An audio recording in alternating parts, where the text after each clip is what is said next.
ubutunzi bwongera ndetse n'akamenya akabahoramo kugira tukaririmbe niko dutangura iki cigwa cacu gishasha muri iyi tugiye gutangura kandi mu kimestre cya Chestnut. Reka dusabe umwe abishoboye kandi ngo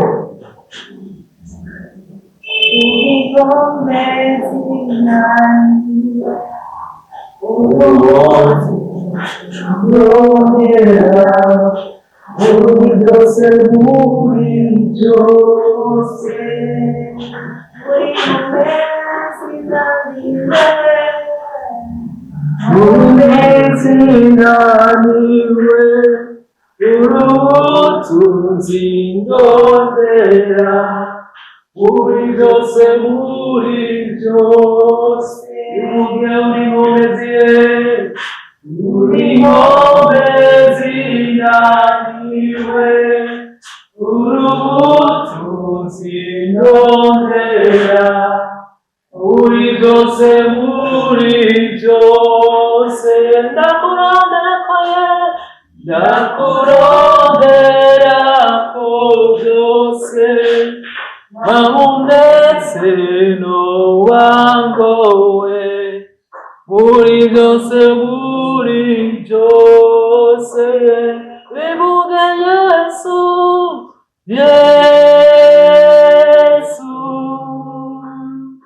agazi w'irama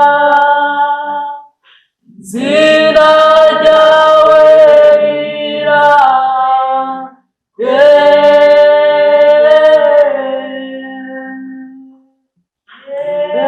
Yesu agazi w'Imana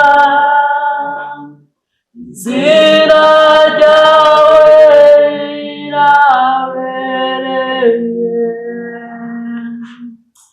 dushima Imana ko izina rya Yesu Kristo ari izina ribereye ku buzima bwacu.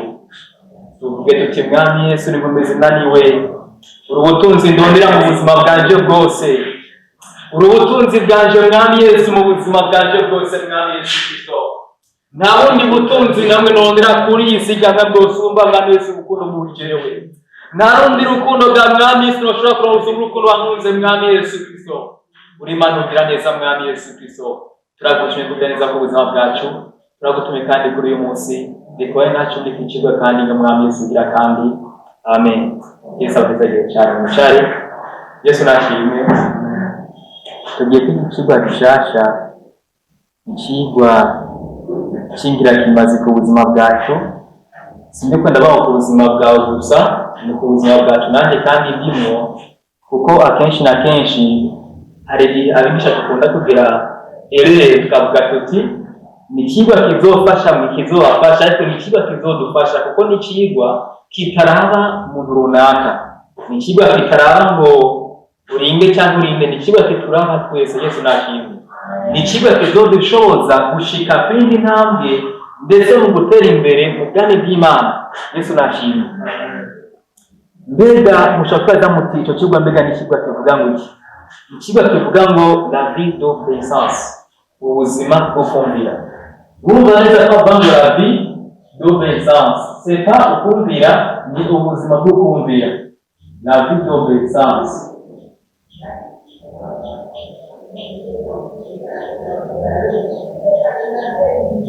Ubuzima bwo kumvira.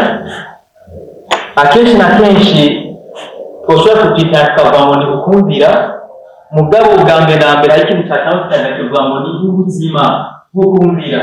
Si ubuzima bwo kumvira kuri pasiteri cyangwa ku mukristo, ni ubuzima bwo kumvira ku muntu wese amaze kumenya uwo bita Kristo Yesu. Yesu nashimwe. Muri kino gihe dufise ikibazo cy'abantu benshi bari mu ishengero, abantu benshi bari ngaho gusa, mugabo aka kantu cyo kuvuga ngo ubuzima bwo kumvira kagoye gutahura ku buzima bwawe. Yesu nashimwe.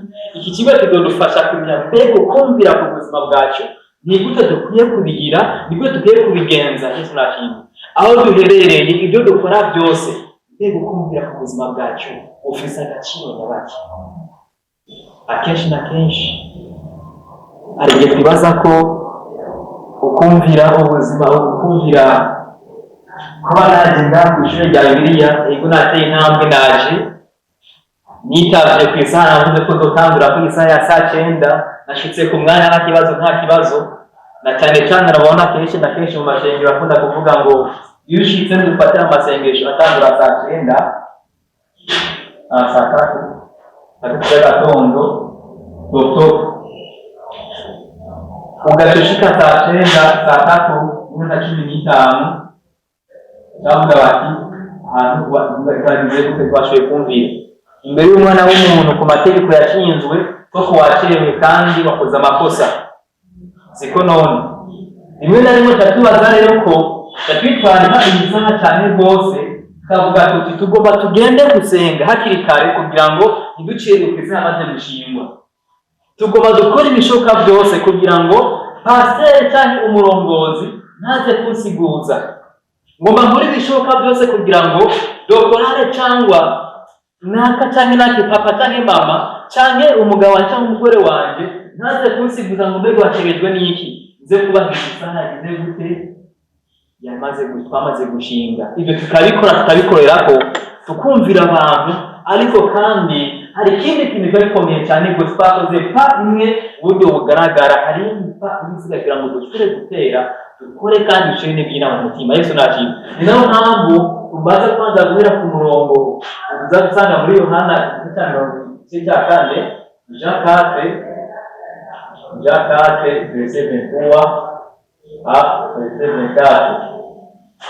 turaza gusoma uwo murongo turabe mbega ni kubera iki twumvira, mbega ni kubera iki uyu munsi dukeneye kuba mu buzima bwo kumvira.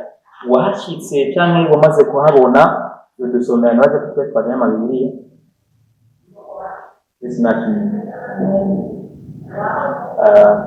Witwaye kuze na Bibiliya nzi ko twashaka gusamara ugasanga yego abaye kuko mu kusoma mu telefone nsaba umugane ko ndavuga nigeza ko muza ku ishuri rya Bibiliya mu Bible. Yego Yohana 4 igice cya 4 ku murongo wa 23 turaza kubaha tuhace gato tuhasome turabe.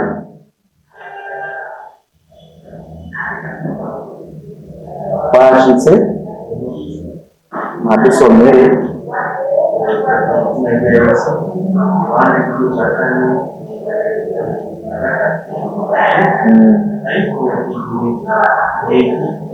igihe kiza iyo abasenga bukumva turusenga data n'umukuru arongera abamusenga bamezera. Yesu nashimye. Kandi abayisenga bakwisenga n'imwe. Amen. Yesu nashimye. Kandi igihe kiza none sukuza cyamaze gushika tukirimo ngo niho bayisenga baduyisenga mu mwemu kandi ngo no mukuri. Igihe kiza ngo kandi cyamaze no kudushikira, cyamaze gushika. Icyo gihe kigiye kuza kandi cyamaze kudushikira rero si cyagiye cyo kuba mu bujaja, si cyagiye cyo kuba mu twigombera ko tuyishakiye. Igihe cyo kuba mu mwemu no mukuri, aho dusanga ikintu gusa dukwiye kuba mu buzima bwacu ni ubuzima bwo kumvira mu mwemu no mukuri. Ikiga kidufasha gusuzuma ubuzima bwacu, mbega ubuzima bwacu burera ngo dufatanye n'Imana yacu ku buzima, mbega ubuzima ndiko naho mbeze gute. Yesu nashimye. Cyatubwa neza tuti ngo ku murongo 24 Imana y'ibintu ubwayo, Imana y'ibintu ubwayo ni inkende. Yesu nashimye. Kandi abayisenga bakwiye kuyisenga bakwiye gucika n'Imana. Yesu nashimye. Tureke bya byumviro twavuze twumva batubwiye mu gasasoni muri Bibiliya. Tureke bya bintu twumva kwibarabara ariko baragenda banyonga amakinga bataxi zero n'abatakisi moto n'abatwara amamodoka ngaho mwibarabara bagenda bavuga ngo nta bashaka umugororotsi. Yesu nashimye. Tureke ibyo byumviro ko twari turi mu bwami bwaho, afise ubwami bwaho n'utufise ubwami bw'iwacu. Umwe yomenye ubwami yamaze kwinjiramo akamenya ngo je namaze kucika umwana w'Imana, ashatangura kumenya n'amateka y'ubwami bw'Imana. Si igihe uyu munsi uriko urabyitegereza ishengero turatekereje, si ugutekereza kubera dufise ugutekereza nyene, turatekereje kubera iki turafise ibintu byinshi bitwuganiyemo twamaze kuburira inyishu. Yesu nashimye. Hari ibintu byinshi byamaze gutekera ishengero, hari ibintu byinshi byamaze gutekera ishengero ry'Imana kubera twamaze kwiburira inyishu ku buzima bwacu. Tukavuga ngo tukumbure ibi bintu tibyo bishikako, tudoshe ko tumaze gupfa kumbure, ntabwo numva ni kumbure, nta n'icyizere nafise ni kumbure, kubera iki ari ikintu cyatakaye, ari ikintu kitego kigaragara neza mu buzima, hari ikintu kitego kigaragara neza mu buzima. Yesu nashimye. Rero niyo mpamvu tugiye kwiga iki kigwa cy'ubuzima bwo kumvira. Hari kandi iyindi mirongo nagomba twanze kandi turabe tugende dusomye muri Daniel igice cya 10 umurongo wa mbere gushaka kuri 3. Daniel 3 umurongo wa mbere n'umurongo gushaka umurongo wa 3. Icyo dusoma kandi no muri Yesaya igice cya 22 umurongo wa 22. Yesu nashimye. Iyi mirongo tugomba twifashishe kugira ngo mbega twanze turabe kubera iki dukwiye kumvira, kubera iki kiba tugiye kuciga, mbega ni kubera iki ubuzima bwacu kwe kuba ubuzima bwo kumvira. Yesu nashimye. Ugiye gusoma muri Daniyeli tuza kubona ko bari kwavuga igihe cy'iherezo, igihe cy'iherezo kigiye kuza. Nabuze Daniel 10:12 kwitoma ndabarira. Daniel 10:12 kubera ku murongo wa mbere gushika ku murongo wa kabiri wa gatatu.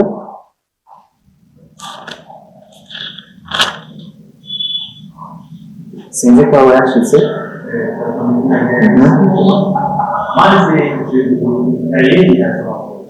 Maze icyo gihe Mikayeli azogera gute? Azohaguruka niwe funganisha ahagarikiye ubwoko bwanyu kandi azoba igihe cy'umubabaro. Icyambere igihe cy'umubabaro, umubabaro kigeze kubaho, umubabaro ukomeye uhereye igihe amahanga yabereyeho, uhereye igihe amahanga yabereyeho, ni ukuvuga umubabaro uzawutarigera uboneka ku buzima bw'abariho, ukageza kandi icyo gihe. ariko icyo gihe umuntu wese wo mu bwoko bwanyu azoboneka ko yanditswe mu gitabo, azoboneka ko yanditswe mu gitabo, afise agakiza, azorokoka.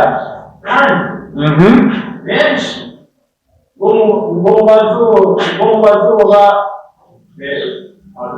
bazoba basinziriye n'ivu hasi bazokwikangura bamwe,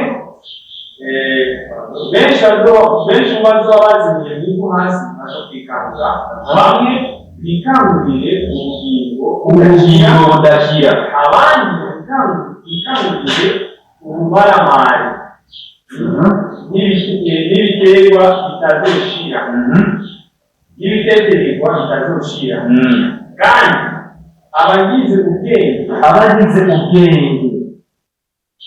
bazokayangana, ukayangana kwabo mikazanire y'ijuru, n'abashikanye benshi k'ubugorozi bazokwaka n'inyenyeri igihe bitazoshira. Amen. Yesu nashimye.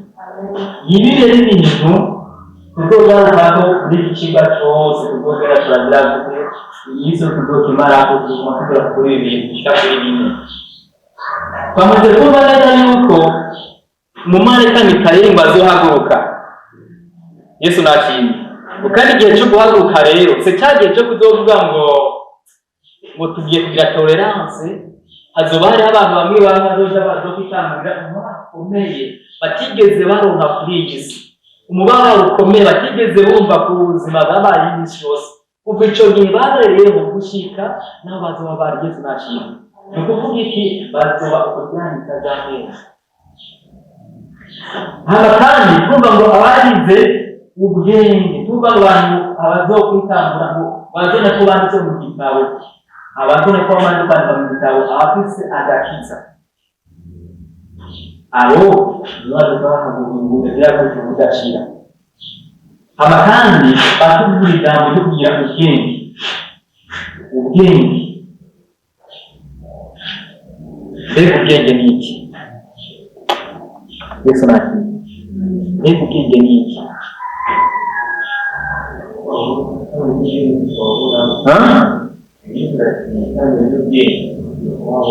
Kwa ubwenge itego cyangwa bimwe no kuba uhoraho.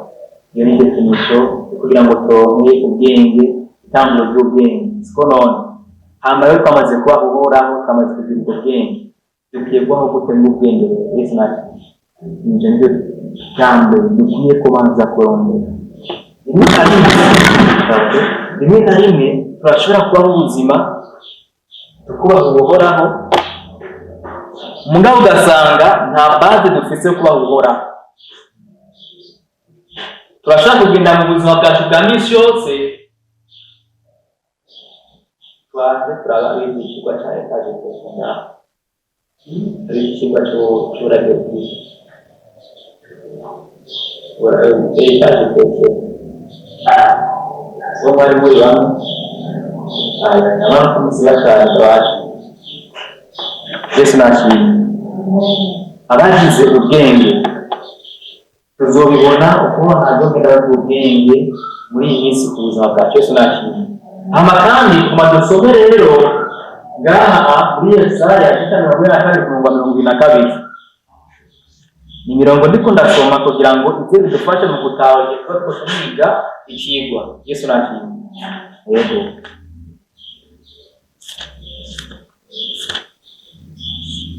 Yesaya 52 umurongo wa 22 nde hafitse ngo aba bantu n'abantu basahuye. Abantu bamaze gusahurwa, banyazwe inkokore, barasahuwe, bose baratezwe bagwa mu cyobo, baratezwe kandi babahegeje mu mabohero, nabo gucika inyagano atawo kubakiza, nabo gucika inyagano atawo kuvuga ati bari kure. Yesu nashimye. Aha rero mu buzima umuntu azokwemera ko ahuza ngo kumvira, amaze kumva yuko hariho ikintu ngo mbega ninde ngo ntabantu ngo nabo kubakiza, nabo kugira ngo barekure. Kubera iki? Harabuze abantu bashobora kuza kugira gute kuba mu buzima bwo kumvira. Twamaze kumva neza yuko abantu benshi tuko tuza kumvira ibintu bigaragara ku mubiri wacu, ibintu bigaragara imbere y'amaso y'abantu, kubera naka Yesu nashimye. Ndayifuza kutagosiza ku muntu n'icyo tugiye gutangura. Ni byiza tugiye kandi bikomeye. Mutegure imyanya yanyu muko bishoboka byose. Hama kandi gusenga Imana kuzogwara. Yesu nashimye. Kandi muzogwara mu izina rya Yesu. Haleluya. Tuzosenga Imana kandi tunabasengera kugira ngo mukomere. Yesu nashimye. Turabakunda. Turakunda kugira ngo usango ari igihe usanga abantu bumva ngo n'amafaranga no Yesu nashimye. Hari gutuma gushika ko mugani w'Imana. Kuko hari ikintu kimwe maze kubona ibiti ko turakora uyu munsi. Iyo dukora uyu munsi ni muri kurariba mu shengero cyane ndiko ndakora ikorwa nk'iki. hazogera ikindi gihe muri iki gihe cya Daniyeli umurongo wa mbere aho marayika Mikayeli azohaguruka aje guca imanza z'abantu bose bakoze baciye kuri iyi si. Ega ntaduca imanza z'abantu zose batagiye mu ishengero bajyaho hanze, abantu bose bagize ibyago byo kuvuka, si ukuvuga ubwa kabiri, abagize ibyago byo gushika kuri iyi si basi aducira imanza abo bantu bose. nanjye nzoba ndimo Yesu nakira shemwe naba rero ngiye noza kudaha imbere zanjye nkaza kubigisha mfise imitima ibiri. Igihe nawe uza kwigana ku ishuri rya Bibiliya ufise imitima ibiri, reka bica bigenda gute? Yesu nakira hari ibintu udakunda kwibaza kenshi na kenshi. Turagenda mu ishengero tukaririmba, turagenda byo tukabikora, tukaririmba ngo ndahevye byose, ndahevye byose, Yesu ngura y'umutima. Barinze ndahevye byose mugabo kandi gace kamwe gusa umaze kugashikako ijambo ryana n'ibyo byose ari uko ngo birangure usanga wamaze guhagarika gashaka bakare. Yesu nakira aka kazuba kare rero kazoca gatuma bica bigora imbere y'umumarayika Mikayeli. Uzorengana pasiteri n'ibyo, uzorengana mama wawe n'ibyo, uzorengana perezida n'ibyo kubera baramubeshe ko si Imana, uzorengana abakwiye kurengana kuri iyi si wese afise ubushobozi, uzorengana abashaka kukwica bose uvuga uti je ngaha ndamaze kunesha, uzoronka amamiliyoni, uzoronka akazi kameze neza, uzoronka kandi n'ibyo ukeneye kuronka ku isi. Mugabo hari ikindi kintu gikomeye cyane utazoronka, ubugingo butagira duke budashira. Hari ikindi kintu tuzoba tubuze muri wewe, agakiza. Yesu nashimwe. Niko ndavuga rero ni twamaze kubona yuko ibi bintu bine bizodufasha muri iki kigo cyacu cyose, ko twamaze kumva neza yuko hari abantu bamwe batadoshobora kuba bashobora kurengana kurya munsi batagize ubwenge. Ubu bwenge niko ndavuga rero ni cyagiye tuza mu ishengero tukagenda kwicara tukavuga ngo turaririmba, ndi umuririmbyi, ndi umusenzi, ndi umwinginzi, ntwara n'ibindi byose muga ufise ibindi bintu ubangikanije mu buzima bwawe. Nanjye n'ibindi bityo mvuga ngo ibyo murabikora mukibaza yuko mwanye nani ariko mu nzu bigaragaza maso ya hano. Yesu nakira amahanga yose abireba. Umunsi umwe hagiye kizoshika, hari igihe kizoshika tubyibuka. Yesu nakira hari igihe kizoshika.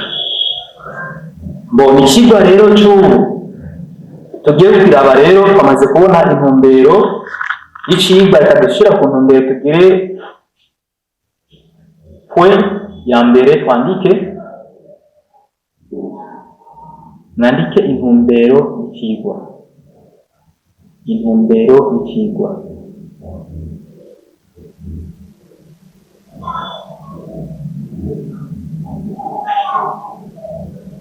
Agaciro ka mbere,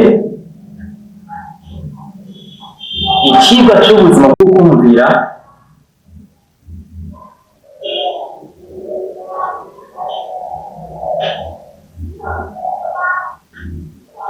kizodufasha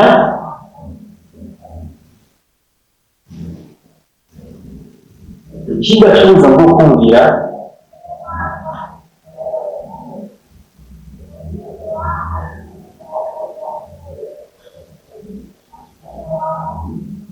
kizodufasha kwama turi babandi muri Kristo Yesu. Ukuvuga kizodufasha kwama tumvira aho turi hose.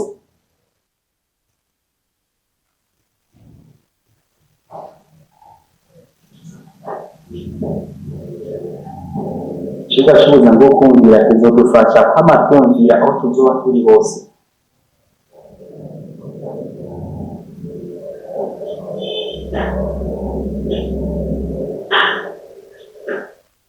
Bahegeje ya kabiri, ubuzima bwo kumvira buzodufasha kwitandukanya n'indyarya, kuvuga n'abandi bose, buzodufasha kwitandukanya n'indyarya. hari igihe tujya kuvuga ngo indyarya kandi ari byo. Yesu yaravuze indyarya, Yesu nashimye. Iyo umuntu ateka amubuza bwo kumvira iminsi yose ibyo yandika indyarya, si ukuvuga yuko ari pasiteri adashobora kwitwa indyarya, ariko tumenye neza yuko igihe tuko twumvira tuba turi mu buzima bw'indyarya.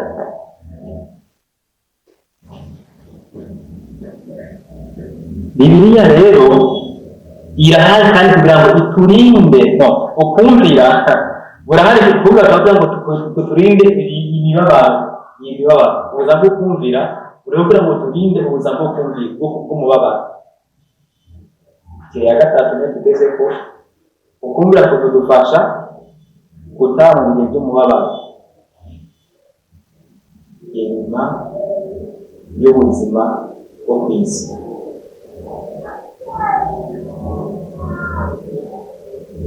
Kumvira kudufasha gutanga mu bihe by'umubabaro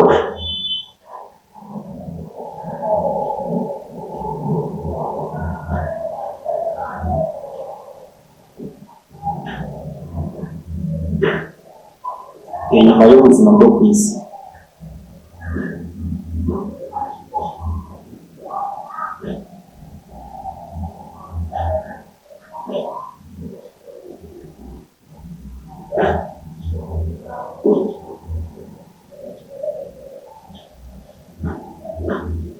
Ubuzima bwo kumvira ndashobora kwandika ubuzima bwo kumvira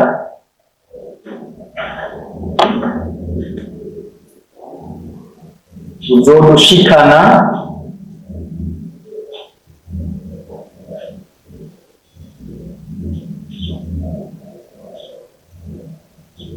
ubuzima bwo kumvira buzodushikana kuko twaremewe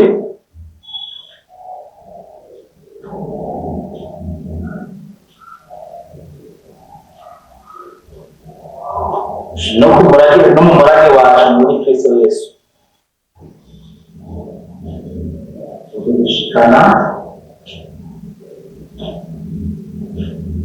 cyo twaremewe no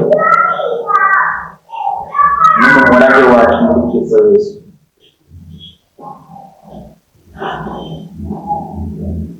Rero mutamwumva neza yuko tumaze kuvuga yuko ubuzima bwo kumvira buzodushoboza gushika mu murage bwacu cyangwa buzodushoboza kuba mu cyo twaremewe. Twavuze yuko amasengesho dusenga ariyo azotuma dushika mu byo twarazwe, si amasengesho azotuma dushika mu byo twarazwe,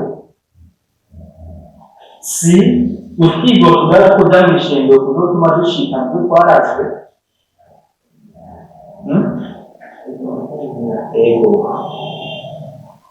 Icyo wumva neza yuko ikintu cya mbere cyo guharanira kugaragaza kandi kwama ugerageza gukora iminsi yose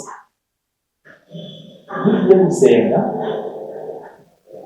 iyo ugiye muri korali, iyo uri muhira, iyo uri muri chambre, ntawe ubuzima bwompenga ndiko ndabuza bumeze gute. Imana ya kera n'ubu yakaremera amana nyinshi sinaki ingahe tuzigombeka kuzironka n'ikintu cyo kumvira. Ariko uyu munsi nako ndavuga ngo abakristo uyu munsi barica batekereje mimi mvugo ubwo bwarabateye baca baricara abantu bavuga bati nta bundi buhungo dufise.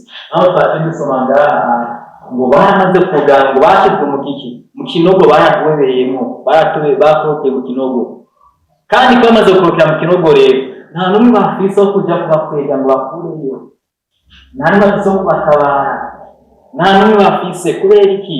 hari byamaze kubura mu ishengero, arakanovira katari mu ishengero. Ni gute impumyi ushaka kuza kubwira indi mpumyi ngo ndatinginze uze unyereke byashobora gucamo, ahubwo impumyi y'indi mpumyi munanze icyo kibazo nyine ni gute bashaka kurongora mugenzi wanjye. Iyo rero umuntu ari mu buzima bwo mu ishengero akabibuza bwo kumvira, ari mu buzima bwo kugenda yumva ibijyana mwese n'amajambo gusa, azokoma ariko aragenda iminsi yose, mugabo nta mpinduka zo kugira azana mu buzima bwa mugenzi we, nta mpinduka zo kugira mu buzima bwa mugenzi we. Yesu nashimye. Rero turi ngaha kugira ngo intambwe na mbere twebwe ubwacu ntituze kurabana atatwicarana mu ishengero ryajya twicaranye hajya mu ntuze mu ishure hajya ujya mu kanya munsi mu ntebe kugira ngo uze kuraba ujya muhimbana muri korale bose we turi kumwe ngaha kugira ngo nze kuraba ngo naka twicaye ngaha no ahubwo ni igiti cy'iwawe ku buzima bw'iwawe. Mbega ubuzima bwacu kuko wakubuze buvuze gutya, mbega cyane ko ndagenda gute, mbega ubuzima bwo gusoma Bibiliya ubuzima bwanjye nimba Imana ikubwiye ngo ndakeneye kuza gusoma ijambo ry'Imana buri munsi agacaza abajambo batanu bashaka kugutemberera kuva mu gatondo gushaka ku mugoroba bagize planification avuga uti kuva mu gatondo rero gushaka saa sita ndakora n'imwe meditation, ndakora niko ndasoma ijambo ry'Imana, ndakora niko ndiyibwiriza Imana, ndakora niko ndiyuzuza umwuka mu kwanga kuvuga mu Kinyarwanda. Yesu nashimye. Agacaca abajama batanu bagutemberera bakubwira amakuru kandi bakunda umupira Barcelona na Real Madrid uko byagenze. Real Madrid yaseka kandi yibwiranya amakuru nkayo bakayikubwira n'ibyo ngatamuvayo abakobwa amabazi y'ingenzi y'ibya televiziyo n'ibigeze gute kugira amakuru ageze yo kwisi. Yesu nashimye. Rero shimya neza yuko aho porogaramu Imana yakwigiriye biti umunsi tutazahora na Yesu nashimye mu kandi byakunze kubera iki bashyize ku rutonde amakandi mu porogaramu ya Yesu nashimye yuko yabona muri lisansi bashaka kuvuga utego nzobikora ndabikora nta cyana nabikozemo nateye inkuru gusa mugabo ikintu kizobura n'ikintu ku buzima bwawe ntabwo ushobora kuronka uzokwita umukristo mugabo ugita abandi bose. Yesu nashimye. Uzoba umukristo uri nk'abandi bose, umukristo nk'abandi bose. Yesu nashimye. Tugiye gusoma rero umurongo w'ijambo ry'Imana dusanga muri Yohana igice cya 14 uvuye ku murongo wa mbere baza kurana n'umurongo wa 20 baza kurana na 15 ku murongo w'indwi. Yohana 14 guhera ku murongo wa mbere, umurongo wa mbere gusa, ariko mashaka gusoma gucanga guhera ku murongo wa mbere ku murongo nta kibazo, ariko twasoma umurongo wa mbere wa 20 gusa hamana 15 ku murongo w'indwi.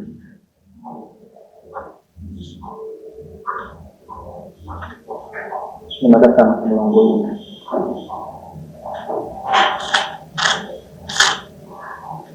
Yohana 14 guhera ku murongo wa mbere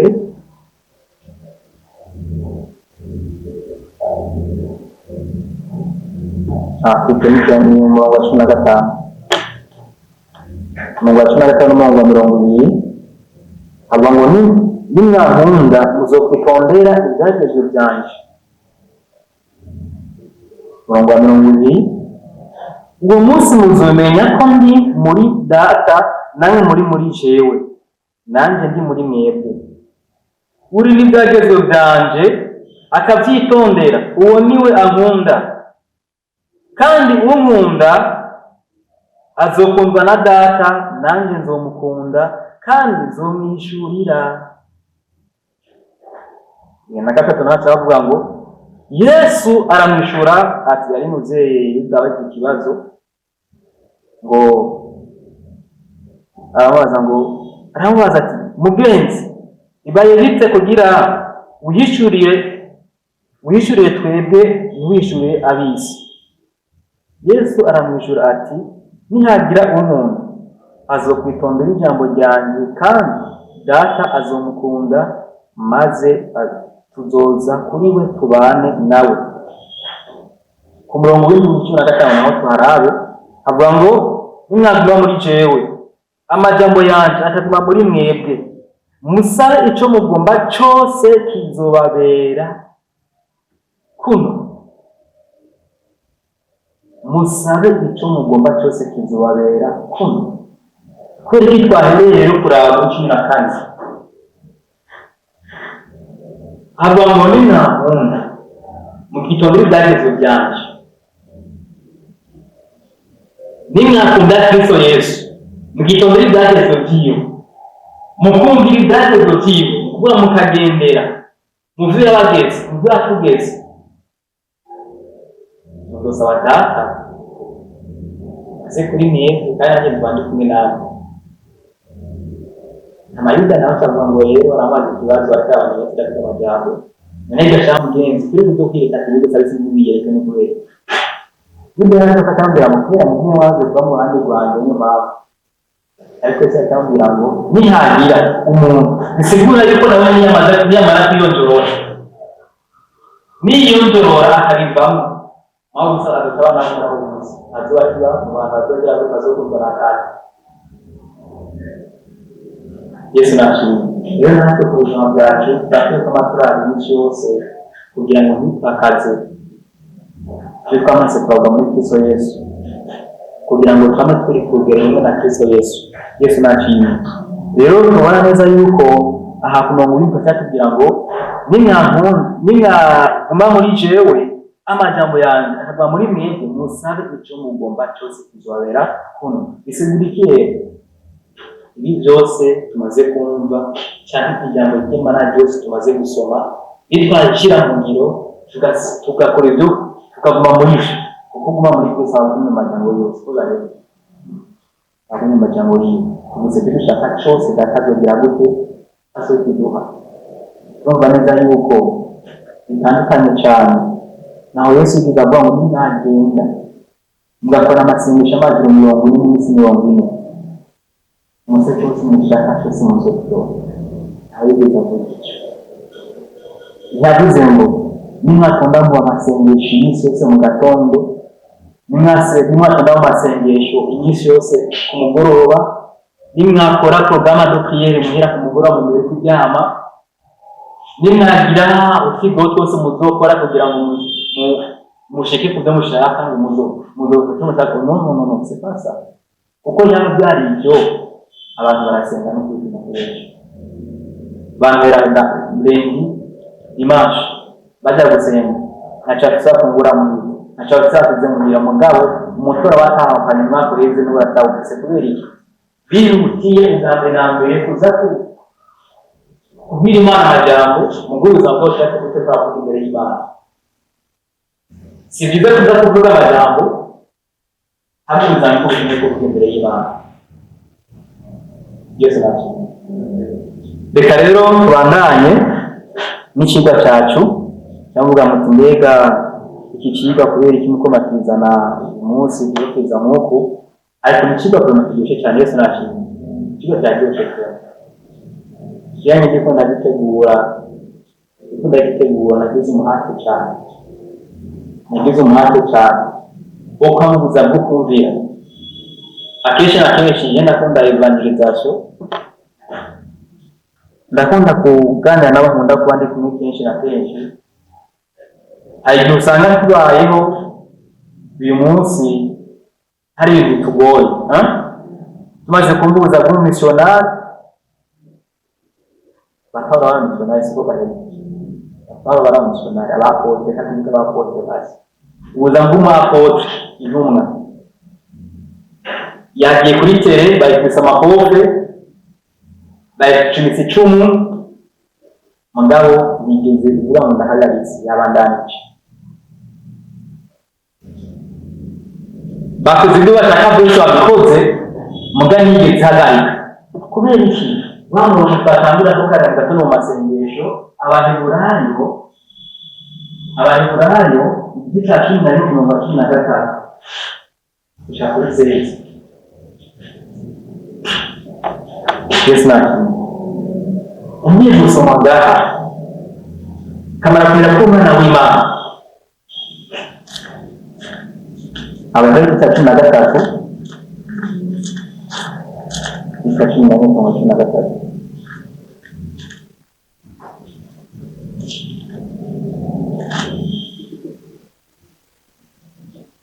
ngo abo bose bapfe bakizeye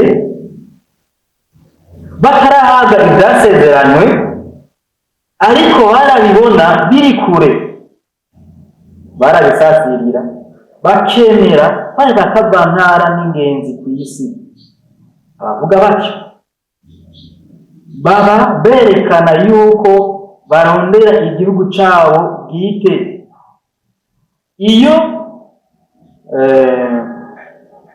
Iyo baba barakumbuye icyo bavuyemo, baba barabonye uburyo bwo gusubirayo, ariko noneho barifuza igihugu kigishirije ico kuba ciza. Nico mu ijuru. Nico gituma Imana itazomara amazu no kwitwa Imana yabo. Yesu nashimye.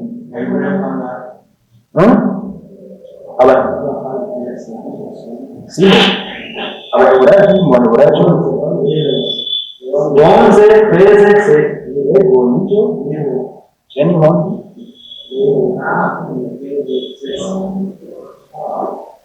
nanditse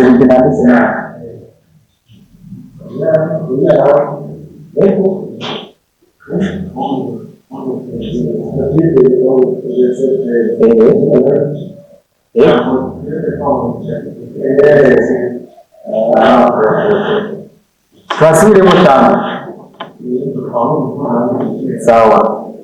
Umurongo wa 10 narengeze ngo ariko noneho barifuza igihugu kirushirije ico kuba cyiza, nico mu ijuru. Nico gituma Imana itamaramazwa no kwita Imana yabo, kuko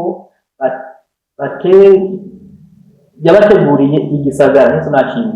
Urumva neza yuko rero intumwa ngo abo bose bapfuye bashizeye batarahabwa ibyasezeranye, ngo barabibona ngo biri kure yabo, barabisasirira. Abavuga batyo baba bazi igihugu cyabo bwite, kandi ko bazi icyo bapfuye, baba bazi n'igihugu gusubirayo. Yesu nashimye. Hari igihe tuba tuhari rero bwa mbere na mbere tutazi ko twavuye mu ijuru. Hari igihe tuba tuhari bwa mbere na mbere tutiga ko turi n'abana b'Imana. Hari igihe tuba tuhari bwa mbere tutazi ko twaje gukora akazi ku isi. Niyo mpamvu aba ba mbere barakoze ibishoboka byose. Niko ndavuga nti uyu munsi ukumvira gusa kuva mu kantu gato bigatunanira, akubwira nti ibi byo gufungura umunsi umwe kugira ngo ugire amasengesho bitakunanira. Cyo wibaza Imana n'indabikize ku isi kugira ngo uzube umumisiyonari cyangwa uzube undi muntu uzoja gukora ibikorwa runaka. Uyu munsi mu gihugu cy'u Burundi niho gusa byoroshe mu bihugu bya muri Afurika mu hafi ushaka kuza kuvuga ubutumwa twabyoroshe, ariko tuko turagenda tujamo dukwiye kwitegura kandi mu bundi buryo, kandi tuzi uko bizaba bimeze mu myaka yacu imbere yacu. Hari igihe ihanga izoshaka gushika ku buzima bwacu, hari igihe izoshaka gushika ku buzima bwawe, hari igihe izoshaka gushika ku buzima bwacu. Bisaba ko uyu munsi ari ubwitegura ukaba disipline, ukamenya ko umubiri atetse ku rutango cyo kwanda wagaciye, ukamenya ko urwango rutwiza kwanda gusohoka. Yesu nashimye. Uko nitutagenda gutyo, destine yacu icyo twaremewe ku Mana kiza kugeramiwe ku buzima bwacu, kandi Imana araho yicaye mu ijuru. Ibiriki yavuga mbega ninde muri bajya abantu nubwo yahamagara Yesaya kugira ngo mbega ninde yo tubwira, mbega ni bande bo tubwira. Bari ku isi n'abanyagihugu. Yesaya avuga ati mu ijuru ry'Imana bamuteranira. Yesu nashimye. Ibi kugira ngo tubishikemo biradusaba kugira ngo twumve amakanya ngo twumvire. Ntitwagenda haguza ngo twumvize inyigisho ngo zitwe ngo byari biryoshye kandi ngo byari by'ukuri. Byari by'ukuri mugabo kandi mugira ubwenge bwo kubigenderamo. Abantu benshi barabyumvise mu ishengero, bari babwiye mu ishengero cyangwa ibijumbi bivuzwe byaravuze ndetse n'inshuro nyinshi, mugabo bataragisha ubwenge bwo kubigenderamo. Niho usanga umuntu ari mw'ishengero akandi kose kaje gato kamutari hasi kubera iki nagize ubwenge bwo kumenya igihugu arimo n'uburyo bwo kwitwaza icyo gihugu. Yesu nashimye. La vie d'obéissance. La vie d'obéissance. Ubuzima bwo kumvira. Ubuzima bwo kumvira. Ukekwa ubuzima bwo kumvira iminsi yose ku buzima bwacu. Yesu nashimye. Ngo turagindikire kandi tuba twandike ukumvira kuzoduha ubuzima busagutse.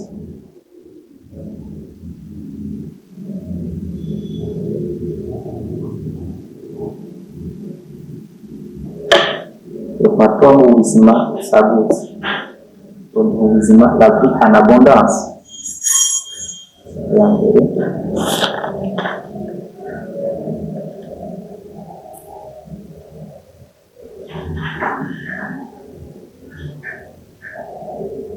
tuza gusoma ngaha muri Daniyeli 20, Daniyeli 6:22.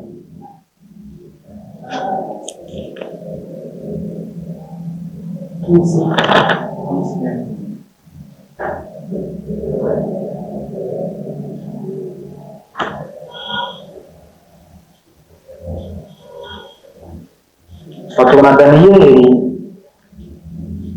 agiye gutabwa mu bwobo bw'intambwe kubera iki yase gusenga ibishushanyo.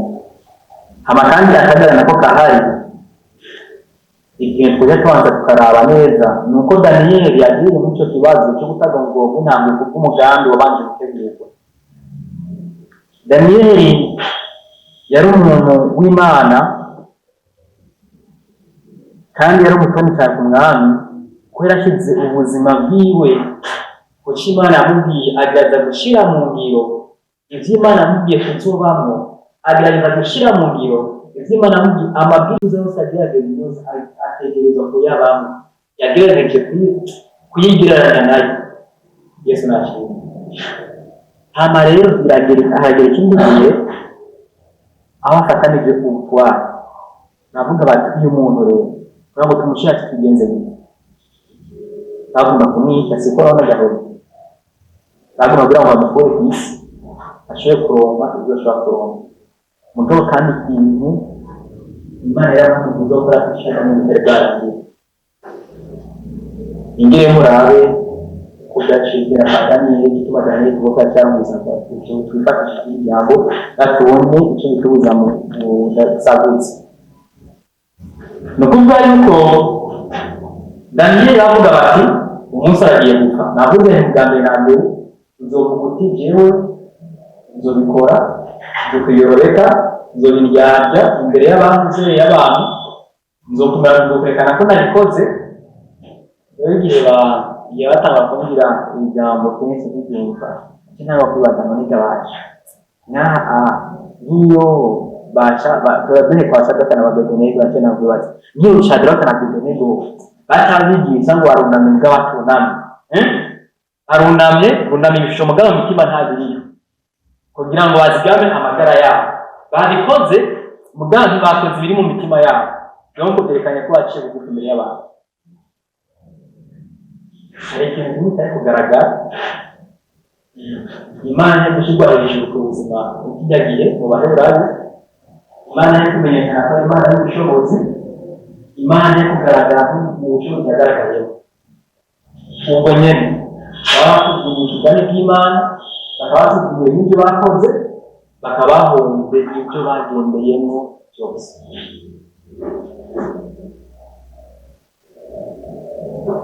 Shabibaza rero muri abantu bane gusa, abantu bane gusa. Hari igihe dukunda kwibaza tuti bari abantu bane, siko none bari batatu n'umubwira kane mu marayika, bari abantu batatu gusa. Shabibaza rero abantu batatu igihugu cyose batumye abantu batumye hamenyekana Imana mu gihugu cyose, si mu gihugu cyose gusa ndetse hata mu isi yose. Tuzoba twifuza ibintu bikoretse abitari bwabone, aho bashaka kumutira mu itara ry'umuriro ubwo ntagira kintu cyo kumugeraho kuniki yarabuza bwo kumbira umaze kuza kumbira naho kandi uburonka anabondance ucubabuza ama anabondance nakisha gutera ubwoba Yesu nakindi rero Daniel nawe yagerageza navuga bati reka tumuterereye baramujyana baramushikanayo ariko yanse kumvira babanje bashaka cy'umubiri yanse kumvira babanje bashaka kumukora kuvuze ku kazi asanzwe akorera ko yanse kumvira babanje bakunda kuvuga ngo bakora ikintu cyangwa ibi agerageza gushyira kumvira kugira ngo iri mu mutima bariva ku mana nishobora wicura umwana w'umuntu kandi imana icura leta abicimana bakasanga gatatu ku munsi kandi yashishikara abasanga gatatu ku munsi niki bavuga ngo kandi mu gusenga bayogurwa amadirishya siko none nyavuze ngo kubera ngo ibintu bigoye weka cengira hindure uko nabigenza ngo cye n'ubwa ariko yatubwiye kubera mu yazi neza ko imana yumva musaba yazi neza ko ari kwasenga imana kandi y'ukuri ngo rero Daniel akamutara mu rwego rw'intambwe mutererayo bamaze kumutererayo murabona ibyacu bikoreka ngaha hasi mahasi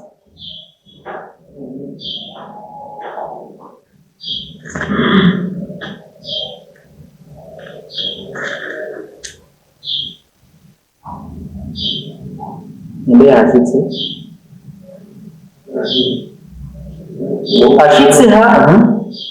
ashitse hafi ya bwabo Daniel yarimo ahamagara n'ijwi ry'umubabaro abaza Daniel ati yewe Daniel musazi w'Imana nzima mbega Imana yawe ukorera nanjye yashoboye kugukiza izo ntambwe maze Daniel yishura umwami ati ubwenge ndaguhoraho Imana yanjye yarungitse umumarayika wayo azigira iminwa y'intambwe ntacyo byankozeko kuko nabonetse imbere yayo ntagira igicumuro kandi nawe ubwenge nta kibi nakubwiye amen Yesu nakimwe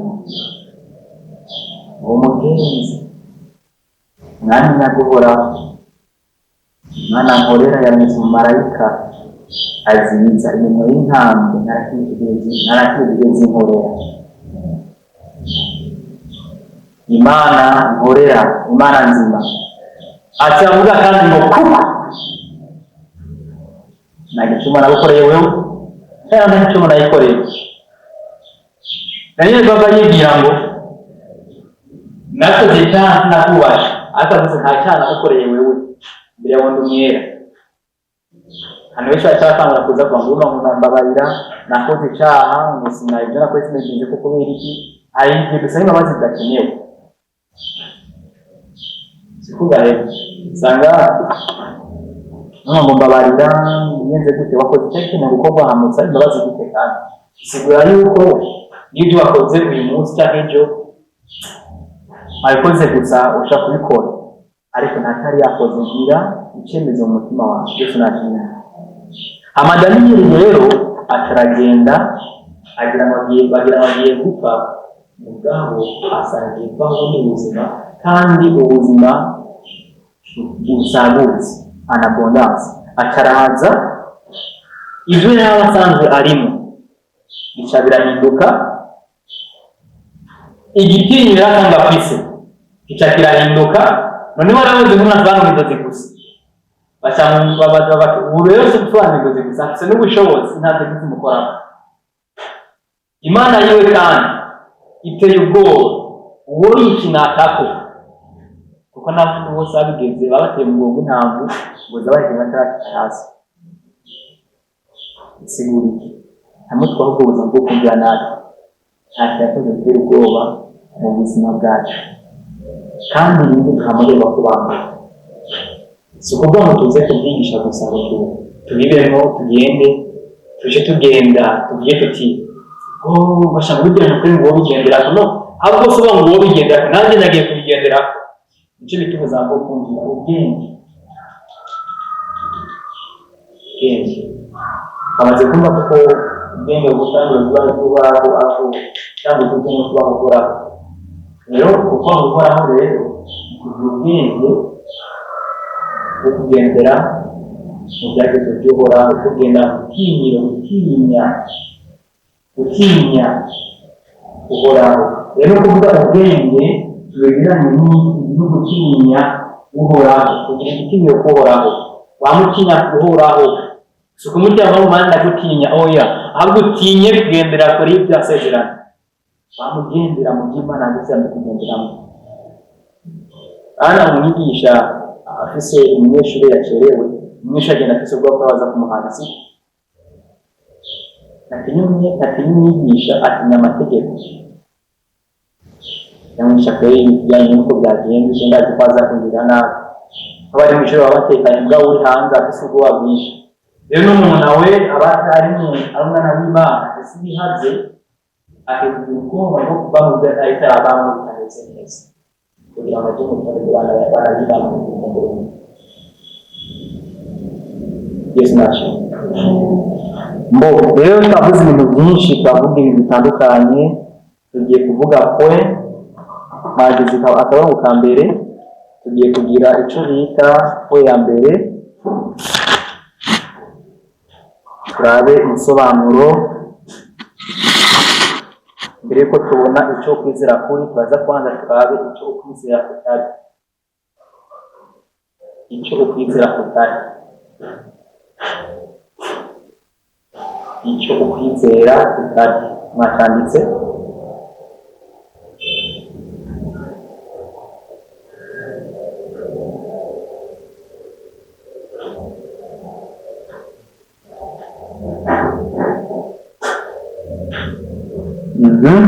Kimwandika menya neza.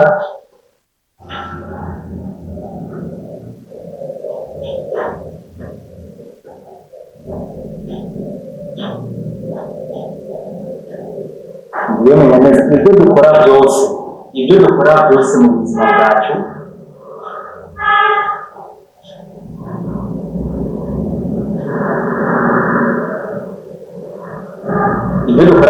buzima bwacu, n'inyifato zacu zose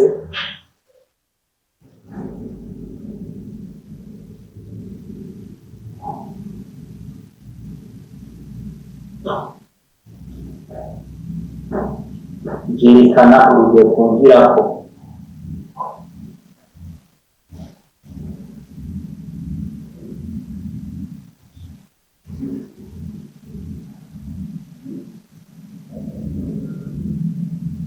Byerekana urugero rwacu rwo kumvira.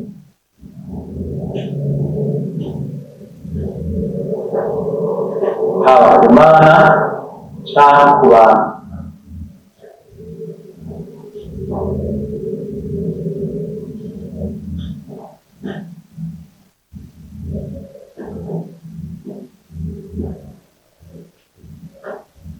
Yesu nashe ndatahuze icyo dukora byose.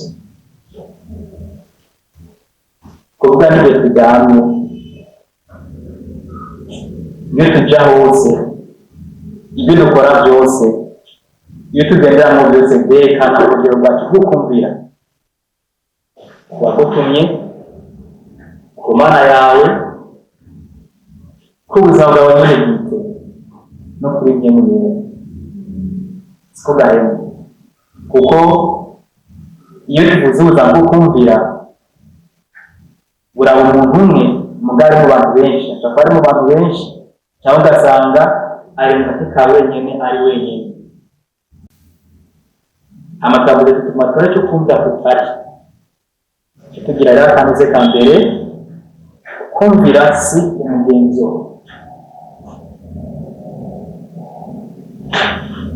Kumvira si umugenzo.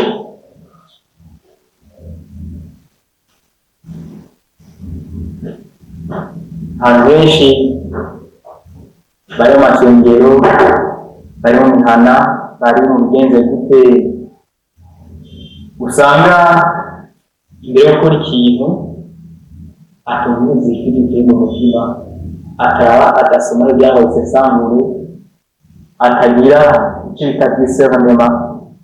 Ariko kubera yabonye ibyo bimeze uko bipanze uko, kubera nakakora ukora n'inkuru ku nyene, aho nimba ukorakora nk'uko izigire no kugeza gukumvira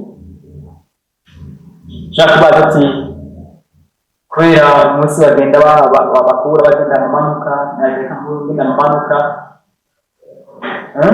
igihe ngure ngenda amanuka nk'akarero akubwira ati nkunda guhamagara n'abandi b'umuntu muri mwe yewe ngo hano ndakiza amasaha ariko nakora cyangwa se gukora ibintu byinshi gukora nawe waje washyitse ukora ibyo uriko urakora mugabo wishyuye ku mpamvu naguhamagara wakoze kandi warushe hari byiza ko wadakoze mpamvu ndaguhimba kubera wakoze kandi warushe mugabo nakoze nashaka gukora waje mugabo ataye umwanya abantu benshi bajya mu mashengero rero akizwa amaze gushikayo bashika bakora igare bariko barakora bagashaka kuvuga bati ko ndiko ndaririmba ko ndiko nakora protocole ko ndiko nakora nki ko ndi muri intercession ko ndi muri bigenze gute namaze kumvira umuntu mukristo umukristo mugabo ariko ikora kwa Muhammad Imana guhamagara ibyo ukoramo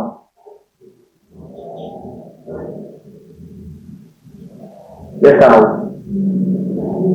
ngo tugire kandi si ikintu dukora kubw'ubwoba gucanga gutinya igihano si ikintu dukora kubw'ugutinya igihano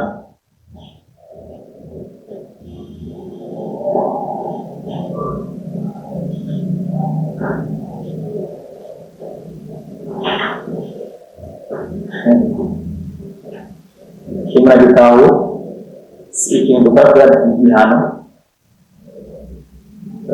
kuko iyo Daniyeli atinya igihano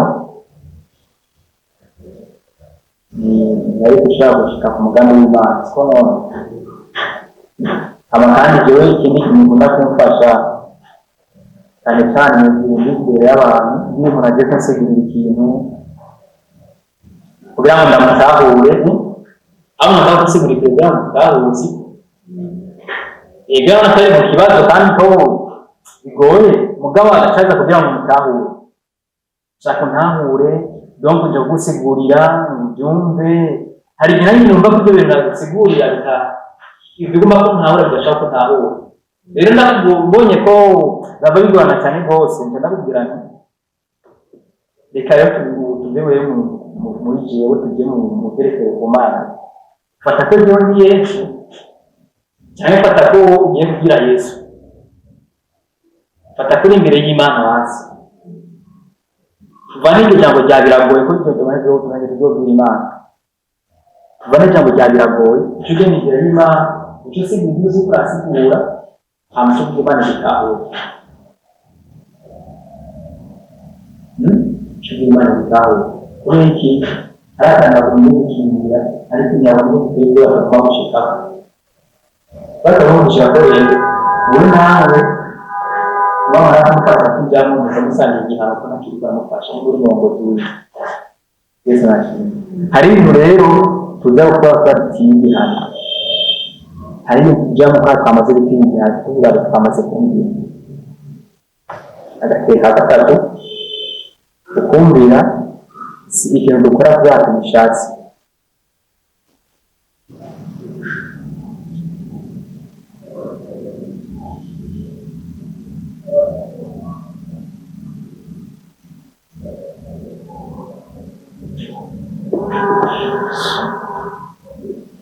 si icyo dukora kubera tubishatse cyangwa tubyiyumvamo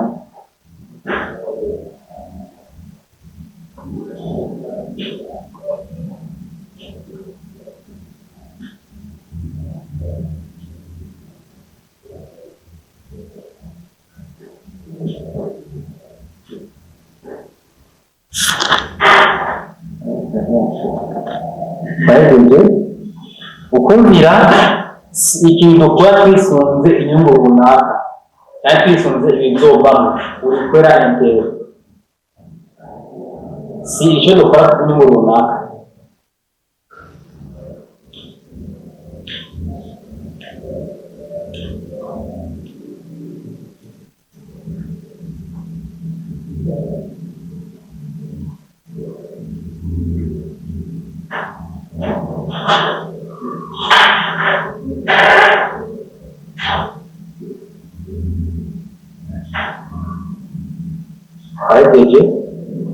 Kandi usanga ati ukumvira si ugutanga ibimazi, gutanga ibimazi si ibikorwa cyo gutanga ibimazi.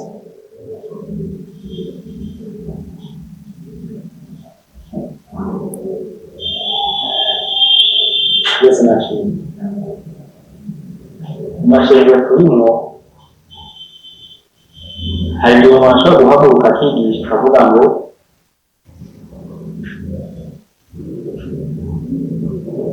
nimwatanga amafaranga, nimwatanga amashikanwa, nimwatanga imyimbu, imishuzo, imishuzo rwamuzo no kumara abana b'Imana. Nimwakora ibi ugasanga umukristo ubwa mbere aho kunijyana n'ubuzima bwiwe bwo kumvira kandi ijyana no gutanga ibyafise. Ubwa mbere na mbere Imana isa ryo Kristo Rwanda bisaba ubuzima bwacu. Ko n'igihe Imana yatanga Kristo Yesu muri Yohana 3 Jean Paul ku murongo wa 16 yavuze ko bw'uko Imana akunze abari mu isi ubwo atanga umwana wayo w'ikinege kugira ngo umwizera wese ahabwe ubugingo budashira. Yavuze kugira ngo umuntu wese azotanga ibyo afise. Ahubwo byabaye ikibazo cyo kwanga kuvuga ngo uzomwizera wese azohabwa ubugingo budashira. Ibyo biri byo gutanga ibimazi n'ibigenze gute byose n'amashiko n'ibigira 10 ni ibintu bikurikira ubuzima bwacu mu Mana. Yego. Ntabwo kuba twemeze yagiye kwiteza icyo ukwinjira aho cyo ukwinjira yego. Murakoze cyane rwose. Yego kandi no kubera bataraga cyoro icyo ukumvira kutari.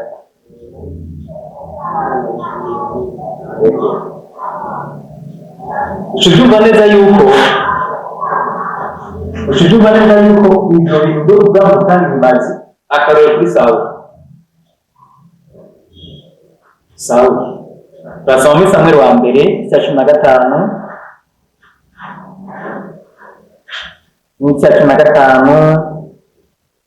ugasoma neza ku murongo wa 2 gushika kuri 9.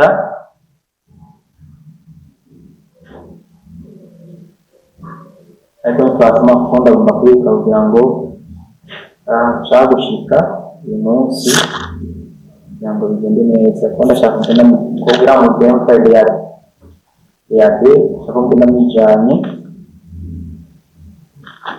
Yesu nashimye. Urabona ko Sawuli Imana yamuhaye gukoresha muri Samweli siko nonegarego yari umwami.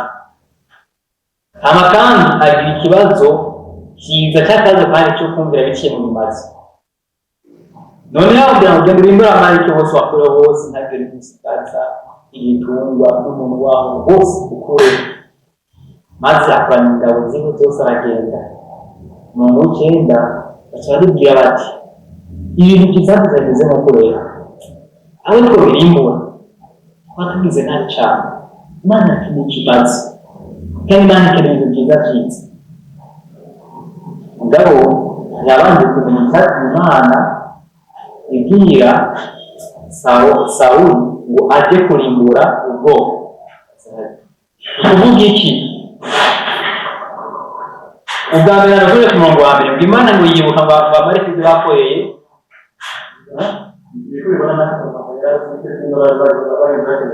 Okay. No kuvuga iki rero?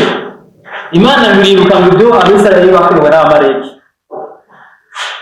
Atabwira Sawuli rero kandi abyibutse kandi bigarutse kandi byambabaje. Abamarike bose baramaze kumerwa baramaze guhumana. Niba byose byaramaze guhumana ngende birimbure kuri bwanjye sesemi. Sawuli rero atafata byari ibitango byiza ashaje ko adamaze kwegeza Imana akomaje kugira kimazi kumana kandi kimazi. Yigezanya ko bagomba gutanga kimazi ari sesemi imbere y'Imana. Iyo hari igihe utunze ukunze bajya kuri Imana kuko ikeneye ubuzima bwacu. Ukagomba ko Imana inyungu biciye mu byo umushuzo mbere y'ukuvuga ngo gusubiza neza. Umushuzo ni bijya kugambira n'ubwo bari byambere na mbere kwa byaka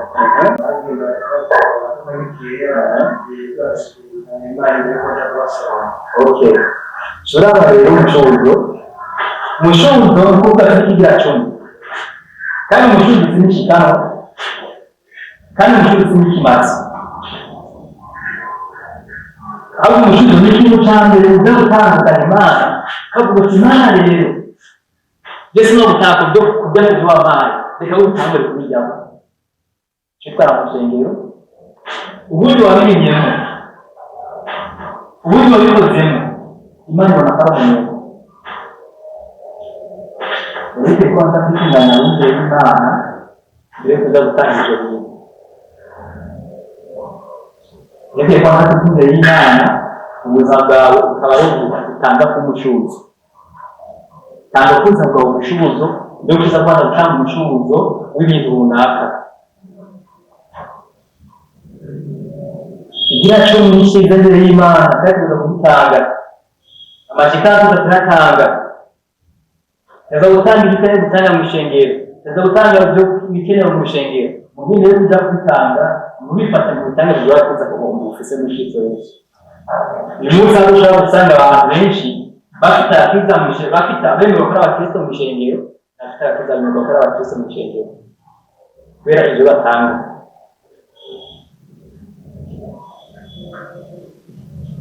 ibi rero uko tugomba gusezerera kuko twamaze kumva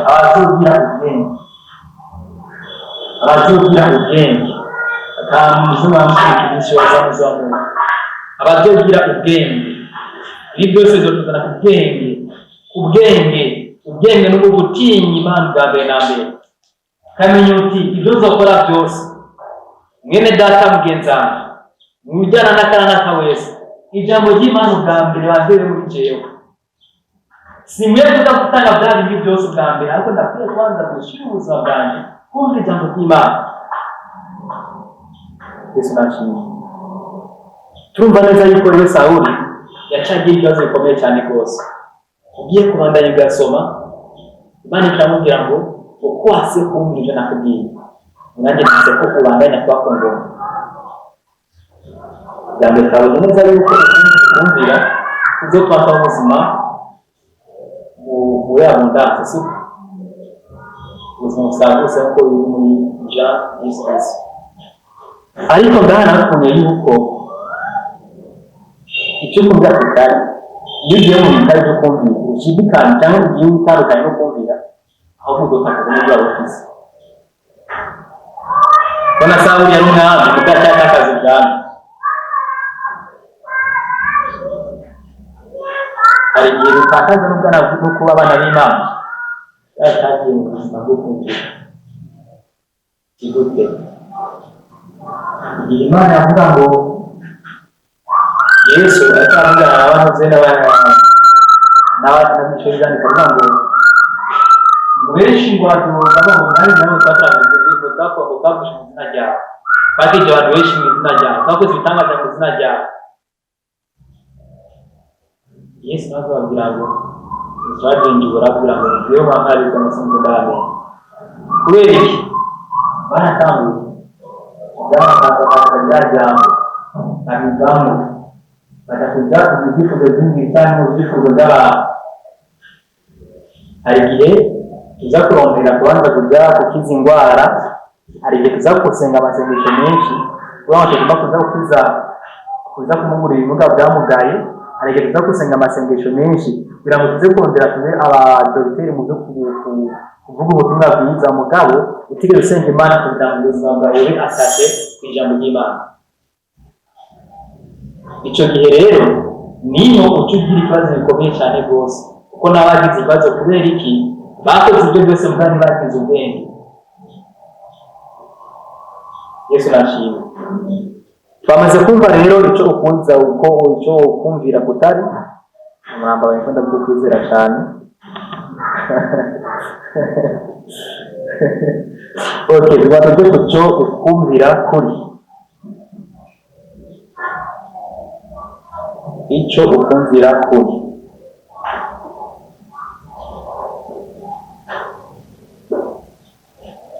tujya kuri definition.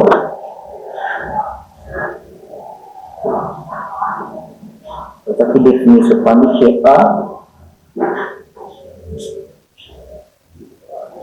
a nkuru amatugira definition ya mbere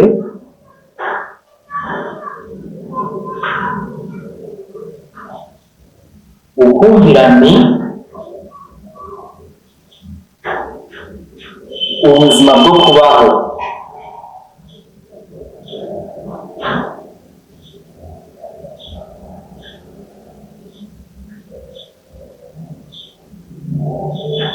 bumva ibya mu mitima yacu, ni ubuzima bwo kubaho mu mitima yacu cyane bw'uwizera mu Kristo, kandi bishingiye kwiga ijambo ry'Imana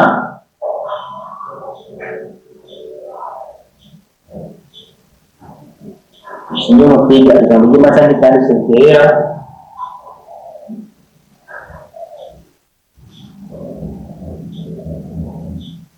mu ntumbero yo kubizigama no gushyira mu ngiro amategeko ari byo byanditswe byose. Ubwa ukumvira ni ubuzima tubaho buvuye mu mitima yacu cyangwa mu mitima y'abizera, bishingiye ku gushyira mu ngiro ibyanditswe byera, bishingiye ku byanditswe byera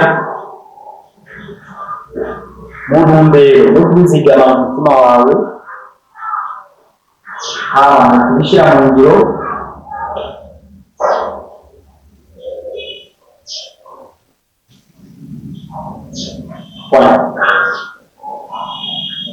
numva neza yuko rero ahantu muri definition y'ukumvira ntabwo bari kuba batubwira bati ukumvira ni mu gihe uzuba uri imbere ya naka na naka na muntu uzabiza gusa kugaheba, ariko avuze yuko ukumvira ni ubuzima tubamo buva mu mitima yacu, umuntu yizera kandi ubwo bwose buza bwo kubaho bushingiye mu byanditswe byera, afise intumbero yo kubizigama bwa mbere ni muri jewe, si intumbero yo kwiga ibyanditswe byera kugira ngo nze kwivuga mu ishengero zo kubwira abagenzi ubwa mbere bimwe muri jewe bingumyemo ntigumemo gusa. Abantu benshi barashyize mu ngiro ry'Imana bagumamo, hama kandi ntibande practice batubwiye tubishyire mu ngiro tubikorere, tuje tubikora mu mbere yo kumeka mu mbere yo kubikora kugira ngo umugambi w'Imana ushobore ku buzima bwacu kugahema. Rero ni iyi definition y'ukumvira. Hama rero ukumvira kandi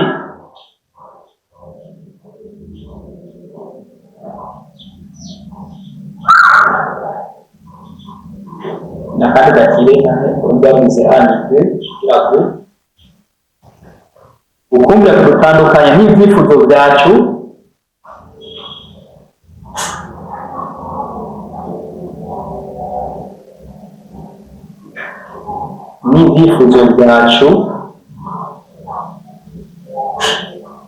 bikatugira tukaba abiyoreje cyane abaciye bugufi.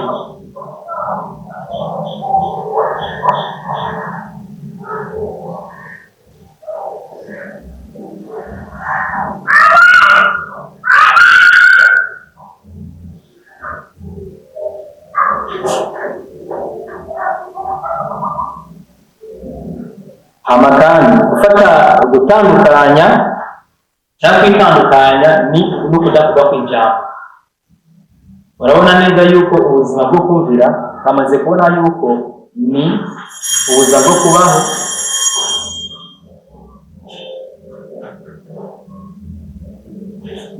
ubuzima tubaho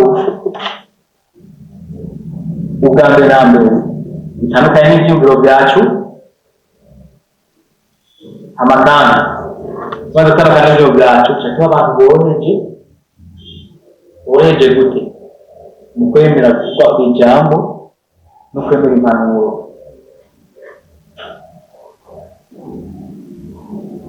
No kuvugwa kw'ijambo no kwemera impanuro. Reka rero twanze muca muza gusoma mu gusubira mu byagezwe 10:16 n'Abigaratiya 6:3 amarika bitangije yade naho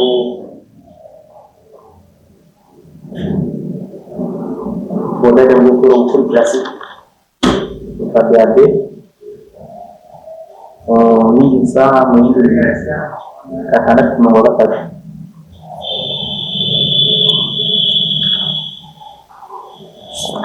amarika aheze cyane